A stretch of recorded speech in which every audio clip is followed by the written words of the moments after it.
పశ్చిమ గోదావరి జిల్లా స్వర్ణకార వృత్తిపై ఆధారపడి జీవిస్తున్న స్వర్ణకారుల కుటుంబాలు దిక్కుతోచని స్థితిలో ఉన్నాయని, స్వర్ణకారులను ప్రభుత్వం ఆదుకోవాలని, పెన్షన్ సౌకర్యం కల్పించాలని, సబ్సిడీ రుణాలు అందించాలని, జిల్లాకు స్వర్ణకార క్లస్టర్ ఏర్పాటు చేయాలని, బ్యాంక్ అప్రైజర్ విశ్వబ్రాహ్మణ స్వర్ణకారులు కేటాయించాలని ఉమ్మడి పశ్చిమ గోదావరి జిల్లా స్వర్ణకార సంఘం అధ్యక్షులు పట్నాల శేషగిరిరావు, జాతీయ బీసీ సంక్షేమ సంఘం ఏలూరు జిల్లా కార్యనిర్వాహక అధ్యక్షులు ఉమ్మడి పశ్చిమ గోదావరి జిల్లా స్వర్ణకార సంఘం నాయకులు లక్కోజు రాజగోపాలాచారి ప్రభుత్వాలను కోరారు. స్వర్ణకార వృత్తి కనుమరుగయ్యే పరిస్థితులు వస్తున్నాయని ఆవేదన వ్యక్తం చేశారు. ఉమ్మడి ఏలూరు పశ్చిమ గోదావరి జిల్లా స్వర్ణకార సంఘం అధ్యక్షులు పట్నాల శేషగిరిరావు అనబడే నేను ఈ దాదాపు ఈ స్వర్ణ వృత్తుల మీద వాళ్ళు పడే కష్టాల మీద అనేక సందర్భాల్లో ప్రభుత్వం దృష్టికి, అలాగే ప్రజల దృష్టికి, అందరి దృష్టికి తీసుకెళ్ళటం, మన సమస్యల మీద పోరాటం జరుగుతుంది. అలాగే మన జిల్లా సంఘం మొత్తం జిల్లాలో ఉన్నటువంటి ప్రతి పెద్దలు కూడా ఏ సందర్భం వచ్చినా ఆ సందర్భంలో ఆ గ్రామాల్లో మన వృత్తుల వారి గురించి సమస్యలు ప్రభుత్వం దృష్టికి తీసుకెళ్తున్నారు. అలాగే మేము కూడా తీసుకెళ్ళాం. ఇటీవల చంద్రబాబు నాయుడు గారికి, లోకేష్ గారికి, పవన్ కళ్యాణ్ గారికి, మిగతా నాయకులందరికీ కూడా మేము మెమోరాండాలు పంపించడం జరిగింది. అయినా కొద్దిగా ప్రస్తుత ఉపాధి అసలు ఏం లేదు. ప్రస్తుత సందర్భంలో ఈ చేతి వృత్తులు బంగారు పని చేసేటువంటి వాళ్ళకి ఒక ప్రభుత్వం నిర్ణయించినట్టుగా 45 సంవత్సరాలకి వెంటనే వీళ్ళకి పెన్షన్ ఏర్పాటు చేయాలి. ఆ పెన్షన్ డబ్బులతోటైనా కొంతమంది జీవితాలు కొంత మెరుగవుతాయి. అట్లాగే వీళ్ళకి ఈ ఆడపిల్లలు ఉన్నారు. ఆడపిల్లలకి వివాహాలకి వాటికి మిగతా వాళ్ళకి ఇచ్చినట్టుగా 20,000 రూపాయలు వాళ్ళకు కూడా ఇచ్చి మీరు ఇచ్చి వాళ్ళ కుటుంబాలను ఆదుకోవాలి. ఇప్పుడు వాళ్ళు తింటలేని పరిస్థితుల్లో పెళ్ళిళ్ళు చేయడానికి కూడా చాలా అవసరాలుగా ఉన్నాయి. ఈ పరిస్థితుల్లో ఆ పథకం చాలా అవసరం. అవసరం లేక కొంతమంది బ్యాంకుల్లో కూడా పని చేసుకున్నారు. వాళ్ళకి కొన్ని ఇబ్బందులు ఉన్నాయి. అవి కూడా తీర్చవలసిందిగా మేము కోరుకుంటున్నాం. నా పేరు లక్కోజు రాజగోపాలాచారి. నేను ఏలూరు జిల్లా జాతీయ బీసీ సంక్షేమ సంఘం అధ్యక్షుడిని. అలాగే నేను ఈ స్వర్ణవృత్తిలో పుట్టాను, ఈ స్వర్ణవృత్తిలో పెరిగాను, ఈ స్వర్ణవృత్తిలోనే కూడా పోతాను నేను. ఎందుకంటే చిన్నప్పటి నుంచి మేము చదువుకొని కూడా ఈ వృత్తిలో మా తాతగారు, నాన్నగారు కాడి నుంచి మా 7-8 తరాలుగా మేము ఇదే వృత్తిలో కొనసాగుతున్నాం. ఈ కార్పొరేట్ యుగంలో పూర్తిగా అంతరించిపోతున్న వృత్తుల్లో ప్రథమ వృత్తిగా స్వర్ణ వృత్తిగా చెప్పుకోవచ్చు. ఎందుకంటే గడిచిన కొంతకాలంగా చూస్తుంటే మా చిన్నప్పుడు నేను పని నేర్చుకునేటప్పుడు, పని చేసేటప్పుడు దాదాపుగా జిల్లా మొత్తం మీద 10,000 మంది ఉన్న స్వర్ణకారులు ఇప్పుడు 500-600 మందికి వచ్చారు. ఇంకా నెక్స్ట్ మా పిల్లలు కానీ ఎవరు కూడా ఈ వృత్తిలో రాని పరిస్థితి. ప్రభుత్వాలు కూడా మా స్వర్ణ వృత్తిని గుర్తించట్లేదు.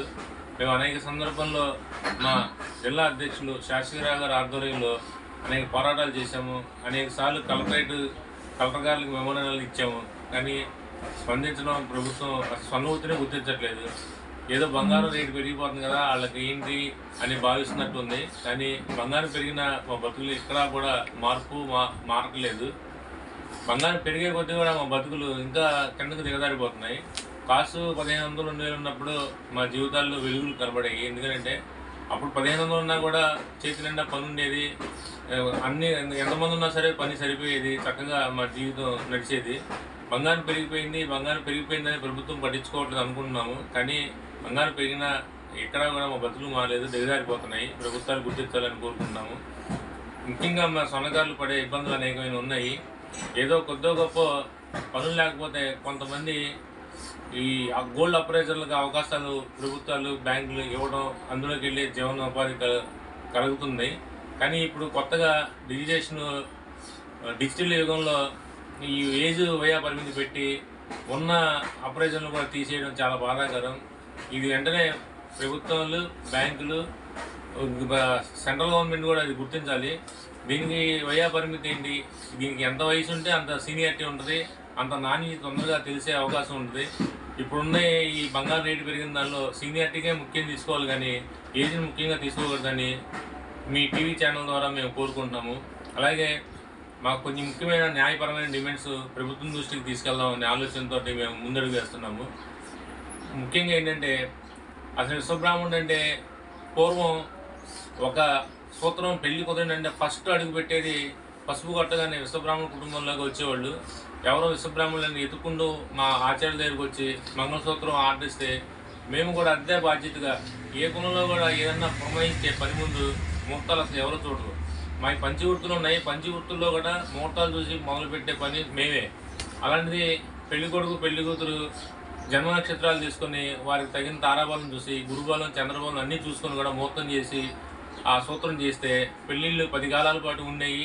వాళ్ళు కూడా సుఖ సంతోషంతో సిరి సంపదలతో జీవితాలు గడిపేయి పిల్ల పాపలతో అభివృద్ధి చెందేవాళ్ళు. కానీ ఇప్పుడు అవన్నీ పక్కన పెట్టేసి కార్పొరేట్ షాపుల్లో అమావాస్య లేదు దుర్ముహూర్తం లేని టైంలో కొనుక్కొని వెళ్ళిపోతున్నారు. ఇలాంటి పెళ్ళిళ్ళు కూడా మీరు ఇప్పుడు ఎక్కువగా చూస్తున్నారు. అయ్యాలా ఉన్నాయి మేము చేసిన సూత్రాలు అంటే మేము తారాబలం ముహూర్తాలు అన్నీ చూసి సాంప్రదాయంగా చేయడం మాకు అలవాటు. మేము చిన్నప్పటి నుంచి అదే నేర్చుకున్నాం. మా వృత్తులు ఎవరున్నా సరే మాకు సూత్రం ఎవరు బతాయించినా సరే మేము ఖచ్చితంగా ముహూర్తం చూసి చేయడం మాకు అలవాటు.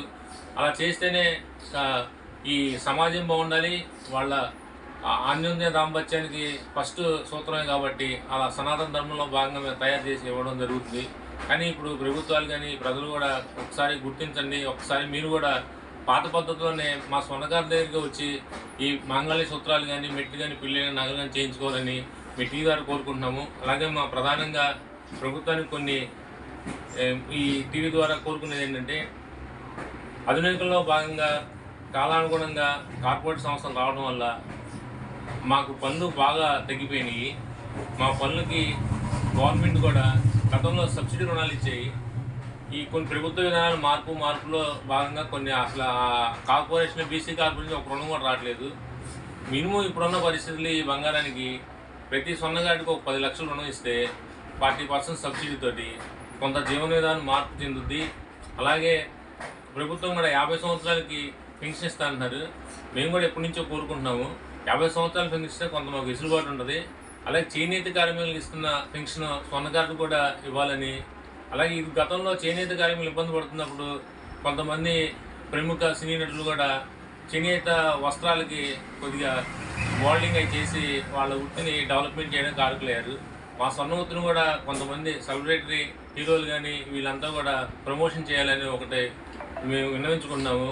రెండు ఏంటంటే నిరుపేద స్వర్ణకారుల పెళ్లి నిమిత్తం ఆడపిల్ల పెళ్లి నిమిత్తం 2 లక్షల రూపాయలు పెళ్లి కానుక ఇవ్వాలని. అలాగే ప్రతి స్వర్ణకారుడికి కూడా వృత్తి చాలా దెబ్బతింటుంది కాబట్టి సబ్సిడీ రుణాలు ఇవ్వాలని. అలాగే మాకు గతంలో దాదాపుగా 15 ఏళ్ళ నుంచి చూస్తున్నాం ఉచిత కరెంట్ అంటున్నారు కానీ ఎక్కడో లబ్ధి పొందట్లేదు. ఎందుకంటే 90% మా స్వర్ణకారులు అద్దీంట్లో ఉంటున్నారు. అద్దీంట్లో ఈ అగ్రిమెంట్లే కావాలని అదని ఈ చాలా రకాలైన కండిషన్లో డీలు ఎక్కడా కూడా ఇంప్లిమెంటేషన్ లేదు. అలా ఏం కాకుండా స్వర్ణకారుడు దుకాణం ఉంటే ఉచిత ఫ్రీ కరెంట్ ఇవ్వాల్సిందిగా ఈ సందర్భంగా కోరుకుంటున్నాము. అలాగే మనకి హెచ్డి హాల్మార్క్ అనే విధానం ఖచ్చితంగా అమలు చేయాలని చెప్పి కేంద్ర ప్రభుత్వం పెట్టింది. అది హెచ్యుడి హాల్మార్క్ అంటే 5 వస్తువులు ఉంటే కానీ హాల్మార్క్ వేయడానికి అందులో ఒక సిస్టమ్ ఉంది. దానివల్ల మేము చేసేది ఒక వస్తువు చేసుకుంటూ పోతాం. 5 వస్తువులు చేసి హెచ్యుడి హాల్మార్క్ చేసేదంటే మాకు అంత పని ఉండదు.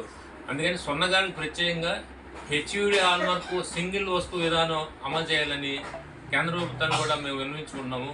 త్వరలో కలెక్టర్గారిని కలిసి ఈ సమస్యలన్నీ కూడా చిన్న మెమోరాండం ఇద్దాం అనుకుంటున్నాము. దానివల్ల చాలా ఉపయోగకరం ఉంటుంది. ఎందుకంటే ఏ వస్తువు అవ్వచ్చు మేము ఖచ్చితమైన ఇప్పుడంటే హాల్మార్క్ వచ్చింది. మా చిన్నప్పుడు ఏ హాల్మార్క్ లేని టైంలోనే ఖచ్చితమైన హాల్మార్క్ బంగారు వస్తువు తయారు చేయడం మా వృత్తిలో ఫస్ట్ మాకు గురువులు నేర్పింది అదే, ఖచ్చితంగా క్వాలిటీతో చేయాలని. ఎక్కడా కూడా ఏది కూడా స్థానిక స్వర్ణకారు చేసే పనులు ఎక్కడా కూడా మోసం జరగదు. ఖచ్చితమైన క్వాలిటీ చిన్నప్పటి నుంచే మేము ఇచ్చేవాళ్ళం. ఇప్పుడు కేంద్ర ప్రభుత్వం వివిధ కారణాల వల్ల రేటు పెరుగుతుందని ఆ సిస్టమ్ పెట్టారు.